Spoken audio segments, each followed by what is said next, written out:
मैं शुभम सिंह भदौरिया आप सभी का भदौरिया इंस्टीट्यूट की ओर से स्वागत करता हूं। जैसा कि आप सभी को पता है कि हम पॉलिटिकल साइंस पढ़ चुके हैं, है ना। और पॉलिटिकल साइंस हम पढ़ ही रहे इतने दिनों से। इसके अंदर हमने ये हमारी फोर्थ क्लास है और सब्जेक्टिव अगर क्वेश्चन आंसर की क्लास देखें हम लोग तो ये क्वेश्चन आंसर की हमारी कौन सी नंबर की क्लास है हमारी, तो बेटा सेकेंड नंबर की क्लास है ना। कल हमने 1 से लेकर 7 तक के प्रश्न को कवर किया था, आज हम 8 नंबर के प्रश्न को कवर करने वाले हैं। यहाँ तक कोई दिक्कत नहीं होगी आप लोगों को, है ना। आप लोग कमेंट्स कर दिया करें कि आपको क्या समझ में आ रहा है क्या नहीं आ रहा है ना। तो चलिए आज हम क्लास स्टार्ट करते हैं और बाकी बातें हम बीच बीच में करते रहेंगे आप लोगों से, ठीक है। आइए, तो पहला प्रश्न आपको यहाँ पर दे रखा है, क्या दे रखा है कि सोवियत प्रणाली क्या थी। तो क्या थी सोवियत प्रणाली, आप लोग जानते हैं। तो समाजवादी सोवियत गणराज्य रूस में हुई 1917 की समाजवादी क्रांति के अस्तित्व में आया था। क्या हुआ, समाजवादी तो था, सोवियत गणराज्य रूस में हुई 1917 की क्रांति में समाजवादी क्रांति के अस्तित्व में आ रहा है। एक बार फिर से रिपीट कर रहे हैं आप लोगों को, सोवियत प्रणाली क्या है। तो सोवियत प्रणाली है बेटा, क्या है सोवियत प्रणाली। तो समाजवादी सोवियत गणराज्य रूस में हुई 1917 की समाजवादी क्रांति के पश्चात अस्तित्व में आया, जहां क्रांति पूंजीवादी व्यवस्था के विरोध के स्वरूप हुई थी और जो समाजवाद है के आदर्श एवं समता मूलक समाज की जरूरत से प्रेरित थी। यहाँ निजी संपत्ति का अंत करने तथा समाज को समानता के सिद्धांत पर लड़ने का सबसे बड़ा प्रयत्न था। सोवियत राजनीति प्रणाली की आधारशिला किसने रखी थी, कम्युनिस्ट पार्टी ने रखी थी बेटा। किसने रखी थी, सोवियत प्रणाली की स्थापना जो की है किसने की है, कम्युनिस्ट पार्टी की थी। और इसमें किसी अन्य राजनीतिक दल अथवा विपक्ष के लिए कोई जगह नहीं थी। फिर से एक बार रिपीट करा जाए, हमारे साथ बोलिए कि सोवियत प्रणाली क्या थी। तो समाजवादी सोवियत गणराज्य रूस में हुई 1917 की समाजवादी क्रांति के पश्चात अस्तित्व में आया था। यह क्रांति पूंजीवादी व्यवस्था के विरोध स्वरूप हुई थी और समाजवाद के आदर्श एवं समता मूलक समाज की जरूरत से प्रेरित थी। यहाँ निजी संपत्ति का अंत करने तथा समाज को समानता के सिद्धांत पर लड़ने का सबसे बड़ा प्रयत्न था। सोवियत राजनीति प्रणाली की आधारशिला कम्युनिस्ट पार्टी ही थी और इसमें किसी अन्य राजनीतिक दल का विपक्ष में कोई जगह नहीं थी। ठीक है, अगले प्रश्न की ओर हम लोग चलते हैं, आइए देखते हैं। तो अगला प्रश्न क्या है हमारा बेटा, देखिए चलिए। अगला प्रश्न हमारा है, किन बातों के कारण जो गोरबाचेव सोवियत संघ के सुधार के लिए बाध्य हुए। ऐसे क्या क्या कारण रहे। गोरबाचेव कौन थे, तो हम जानते हैं कि भारत जो सोवियत संघ है उसके अंतिम राष्ट्रपति रहे कौन, मिखाइल गोरबाचेव। ठीक है, तो क्या कारण रहेंगे गोरबाचेव को जो सुधार करने के लिए बाध्य होना पड़ा। तो पहली बात तो इन्होंने बताई कि इतना जरूर लिखना आपको कि क्या लिखना है कि गोरबाचेव जो है निम्न कारणों की वजह से सोवियत संघ में सुधार हेतु बाध्य हुए। सोवियत संघ अपने नागरिकों की राजनीतिक और आर्थिक आकांक्षाओं को पूरा नहीं कर सका। क्या नहीं कर सका, जो सोवियत संघ था अपने नागरिकों की राजनीतिक एवं आर्थिक आकांक्षाओं को पूरा ना कर सका। सेकेंड पॉइंट क्या है बेटा, सोवियत संघ में पारिश्रमिक लगातार बढ़ने के बावजूद भी वह उत्पादक एवं प्रौद्योगिकी में तत्पश्चात दोनों में काफी पीछे था, जिसके फलस्वरूप वह उपभोक्ताओं वस्तुओं की कमी और खाद्यान्न का आयात बढ़ता ही चला जा रहा था। और तीसरी जो प्रॉब्लम थी कि सोवियत प्रणाली के सत्तावादी हो जाने की वजह से जन साधारण का जीवन कठिन होता चला जा रहा था। तो क्या हुआ, क्या कारण रहे कि मिखाइल जो गोरबाचेव थे उनको सोवियत संघ में सुधार के लिए बाध्य होना पड़ा। पहली कि जो सोवियत संघ था अपने जो नागरिक थे उनकी राजनीति एवं आर्थिक जो उनकी राजनीतिक इच्छा थी, जो आर्थिक उनकी आकांक्षाओं को क्या नहीं कर पा रहा था, पूरा नहीं कर पा रहा था। सेकेंड पॉइंट में क्या है, सोवियत संघ में पारिश्रमिक लगातार बढ़ने के बावजूद भी वह उत्पादक एवं प्रौद्योगिकी में तत्पश्चात देशों में काफी पीछे था, जिसके फलस्वरूप वह उपभोक्ताओं वस्तुओं की कमी तथा खाद्यान्नों का आयात बढ़ता ही चला गया। अगला है, सोवियत प्रणाली के सत्तावादी हो जाने की वजह से जन साधारण का जीवन कठिन होता चला जा रहा था। क्या हुआ, सोवियत प्रणाली की सत्तावादी हो जाने की वजह से जन साधारण का जो जीवन है कठिन होता चला जा रहा था। ठीक है, यहाँ तक किसी तरह की समस्या हो तो बताइए।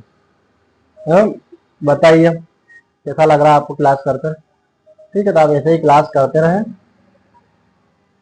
आगे हम लोग देखते हैं अगला जो प्रश्न है हमारा कि भारत जैसे देशों के लिए सोवियत संघ के विघटन के क्या परिणाम हुए। जब भारत उस समय आजाद हुआ तो भारत को समस्याएं थी, लेकिन बताया कि जब उस समय सोवियत संघ का विघटन हो गया तो भारत जैसा जो देश था उसको क्या परिणाम हुए, है ना। क्योंकि कोई भी देश में अगर युद्ध होता है या कोई भी समस्या होती है किसी देश के अंदर तो उसका असर पूरे विश्व के ऊपर पड़ता है। तो जब सोवियत संघ का विघटन हुआ तो उसके अनुसार भारत में क्या परिणाम रहेंगे, भारत के साथ क्या हुआ होगा। तो भारत जैसे देशों के लिए सोवियत संघ के विघटन के परिणाम निम्न स्पष्ट कीजिए। पहला है, जो सोवियत संघ के विघटन के बाद भारतीय विदेश नीति में बदलाव आया तथा उसने सोवियत संघ से अलग हुए सभी गणराज्यों से नए परिप्रेक्ष्य में अपने संबंध स्थापित कर अपनी छवि को अंतर्राष्ट्रीय मंच पर और अधिक सुधारा। फिर से बता दें क्या बताया। जो सोवियत संघ के विघटन के बाद भारतीय विदेश नीति में बदलाव आया तथा उसने सोवियत संघ से अलग हुए सभी गणराज्यों से नए परिप्रेक्ष्य में अपने संबंध स्थापित कर अपनी छवि को अंतर्राष्ट्रीय मंच पर अधिक सुधारा। पहले क्या था, सोवियत संघ एक था तो भारत को एक ही व्यक्ति से बात करनी होती थी, मतलब एक ही राष्ट्र से बात करनी थी, रूस से।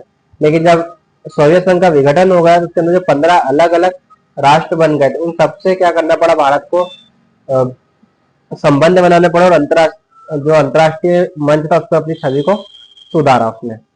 सेकेंड पॉइंट जो हमारा है कि भारत जैसे देशों ने मिश्रित अर्थव्यवस्था को त्याग कर नवीन उदारवादी आर्थिक नीति को अपनाया। भारत जैसे देशों ने क्या करा, जो मिश्रित अर्थव्यवस्था को क्या कर दिया, त्याग कर नवीन और उदारवादी आर्थिक नीति को अपनाया। और थर्ड पॉइंट है कि सोवियत संघ के विघटन के परिणाम स्वरूप शीत युद्ध का अंत हुआ जिसकी वजह से हथियारों की प्रतिस्पर्धा भी समाप्त हो गई, है ना। क्या हुआ था, शीत युद्ध, मतलब शीत युद्ध हो गया, मतलब हथियारों की दौड़ चालू हो गई। क्या हो गई, हथियारों की दौड़ शुरू हो गई। क्या हो गई, हथियारों की दौड़ शुरू हो गई। कब, शीत युद्ध में, है ना। शीत युद्ध में क्या हुआ, हथियार की कब हुआ, 1989 में शीत युद्ध खत्म हुआ और जो सोवियत संघ था उसका क्या हो गया, सोवियत संघ का क्या हो गया बेटा, विघटन हो गया। क्या हो गया, सोवियत संघ का क्या हो गया, विघटन हो गया। ठीक है, तो आपको पता होना चाहिए क्या क्या समस्या है, फिर से एक बार रिपीट कर सकते हैं हम लोग, चाहे तो आप बताइए।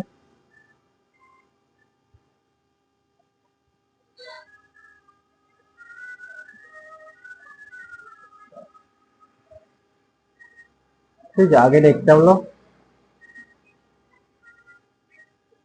क्या है, शॉक थेरेपी के किन्हीं 4 परिणामों को संक्षेप में लिखना है। ये शॉक थेरेपी वाला प्रश्न तो 3 स्टार लिखिए, हाफ ईयरली प्री बोर्ड सब में आता है। क्या आता है वाला प्रश्न, हर जगह आता है। तो पहले तो आप इसको क्या करना है, इसको 3 स्टार लगाकर लिखिए। ठीक है, शॉक थेरेपी के किन्हीं 4 परिणामों को संक्षेप में लिखना। ठीक है, तो शॉक थेरेपी के 3-4 परिणाम कौन कौन से, जो निम्न तरह से होते हैं। पहला पॉइंट है, शॉक थेरेपी से संपूर्ण अर्थव्यवस्था चरमरा गई थी तथा जन साधारण को बर्बादी का दौर देखना पड़ा। पहली समस्या क्या होगी, शॉक थेरेपी से संपूर्ण अर्थव्यवस्था चरमरा गई थी तथा जन साधारण को बर्बादी का दौर देखना पड़ा। अगला पॉइंट है, निजीकरण से नवीन विषमताओं का प्रादुर्भाव हुआ और गरीब और अमीर के बीच गहरी खाई अधिक चौड़ी हो गई। ठीक है, दूसरा पॉइंट क्या है, जो निजी थे, क्या है सेकंड पॉइंट, तो सेकंड पॉइंट हमारा जो निजी निजी निजीकरण से नवीन विषमताओं का प्रादुर्भाव हुआ और गरीब और अमीर के बीच गहरी खाई अधिक चौड़ी हो गई। और पॉइंट नंबर 3 हमारे सामने दे रखा है, हालांकि, क्या दे रखा है,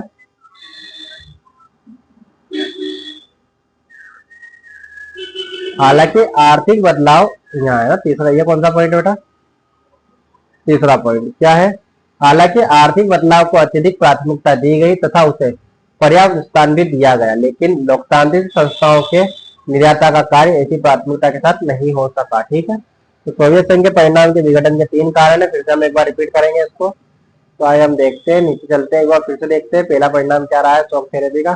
तो शॉक थेरेपी से संपूर्ण अर्थव्यवस्था चरमरा गई तथा जन साधारण को बर्बादी का दौर देखना पड़ा। दूसरा था, निजीकरण से नवीन विषमताओं का प्रादुर्भाव हुआ और गरीब और अमीर के बीच जो गहरी खाई और अधिक चौड़ी हो गई। हालांकि हमने क्या करा, आर्थिक बदलाव को अत्यधिक प्राथमिकता दी गई तथा उसे पर्याप्त स्थान भी दिया गया, लेकिन लोकतांत्रिक संस्थाओं के निर्यातक का कार्य ऐसी प्राथमिकता के साथ नहीं हो सका। अगला प्रश्न है हमारा, अगला प्रश्न था हमारा,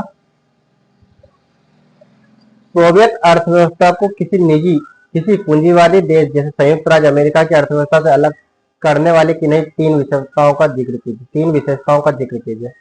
यही बताया जो सोवियत अर्थव्यवस्था है, जो उसको पूंजीवादी जो अर्थव्यवस्था जैसे संयुक्त राज्य अमेरिका की जो व्यवस्था है अर्थव्यवस्था से कैसे अलग करती है, कोई तीन विशेषताएं बतानी है आपको। ठीक है, पहली विशेषता तो यही हो सकती है कि सोवियत अर्थव्यवस्था को अलग करने की निम्नलिखित विशेषताएं हो सकती है। पहली विशेषता क्या है, सोवियत अर्थव्यवस्था क्या है,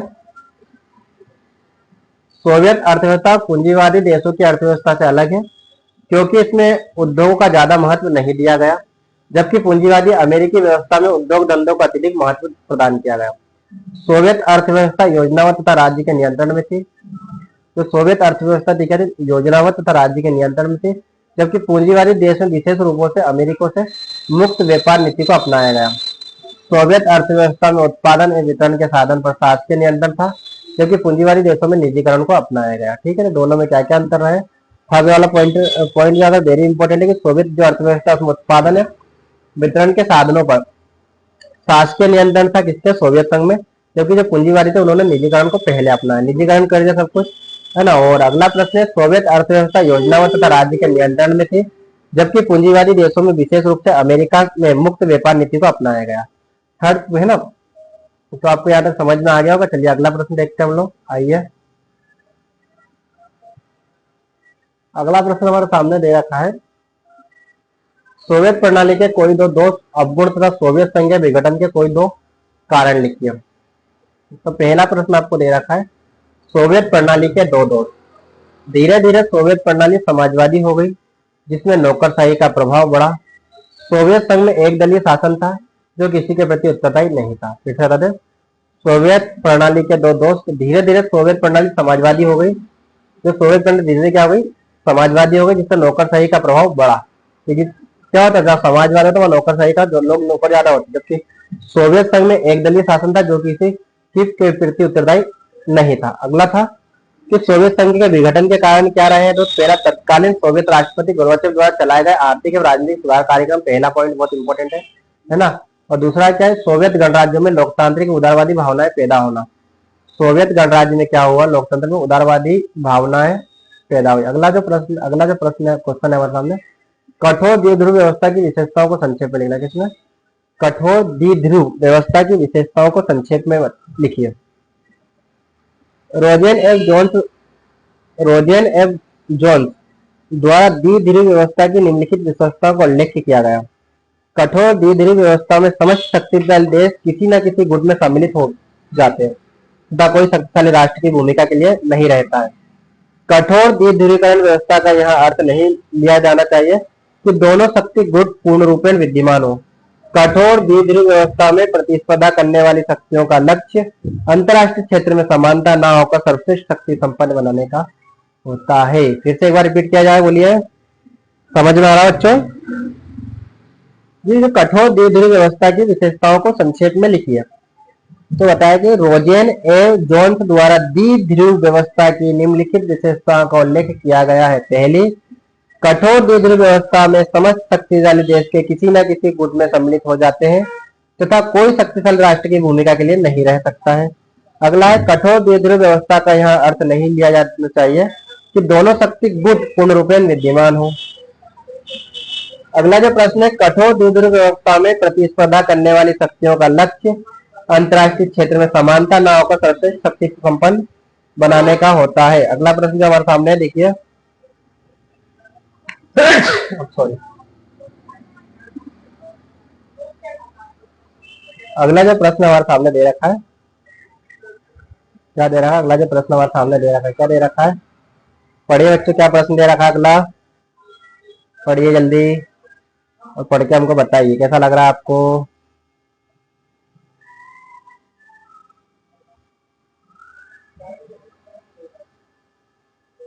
तो सोवियत संघ विघटन के प्रमुख कारणों को संक्षेप में लिखना है। जो भी सोवियत संघ है उसके क्या क्या विघटन है, उसके कारणों को संक्षेप में लिखना है। सोवियत संघ के विघटन के निम्नलिखित कारण है, सबने लिखना है आपको। पहला, सोवियत संघ के वॉलेटिक गणराज्य के रूप में अंतर्गत विलय उनकी इच्छा के खिलाफ हुआ। सोवियत संघ के वॉलेटिक गणराज्यों का रूस के अंतर्गत विलय उनकी इच्छाओं के खिलाफ किया गया, पहली समस्या। गोरबाचेव की खुलेपन की अवधारणा ने सोवियत संघ के गणराज्यों को स्वतंत्र होने की प्रेरणा दी थी। ठीक है, अगला है सोवियत संघ में खाद्यान्नों। जब सोवियत संघ में खाद्यान्नों का संकट पैदा हो गया। सोवियत संघ के पतन का एक कारण अफगान संकट भी था। सोवियत अर्थव्यवस्था बदहाल थी और समाजवाद दल की शक्ति लगातार कम होती चली गई थी। फिर से एक बार रिपीट करते हुए वाले प्रश्न को देखिए बच्चों। सोवियत संघ के विघटन के क्या कारण है? तो पहला कारण तो ये रहा कि सोवियत संघ के पॉलिटिक गणराज्य के रूप के रूस के अंतर्गत बिना उनकी इच्छा के खिलाफ किया गया। गोरबाचेव की जो खुलेपन की अवधारणा ने सोवियत संघ के गणराज्यों को स्वतंत्र होने की प्रेरणा दी। सोवियत संघ में खाद्यान्नों का संकट पैदा हो गया था। सोवियत संघ के पतन का एक कारण अफगान संकट भी था। सोवियत अर्थव्यवस्था बदहाल थी तथा समाजवादी दल की शक्ति लगातार कम होती जा रही थी। तो आज की क्लास को हम यहीं पर क्लोज करेंगे। ठीक है, तो आपको अगर ये क्लास अच्छी लग रही हो तो हमें लाइक करें। आप लोग क्या करना है, आपको लाइक करना है, शेयर करना है और कमेंट्स भी करा करें। कोई टॉपिक आपको लग रहा हो तो बताइए। ठीक है, क्लास 11th वालों के लिए हम बहुत जल्दी, अभी हम तो 12th वालों के लिए बता रहे हैं पॉलिटी, हम क्लास 11th के लिए भी पॉलिटी बहुत जल्दी चालू करने वाले हैं। ठीक है, तो आप लोग जुड़े रहिए हमारे साथ। पॉलिटी में हम पढ़ा रहे हैं और हमारा आज क्लास नंबर 4 होने वाला है। कौन सा क्लास होने वाला है? हमारा 4 नंबर का एक क्लास होने वाला है। ठीक है, धन्यवाद, आप लोग जुड़े रहे।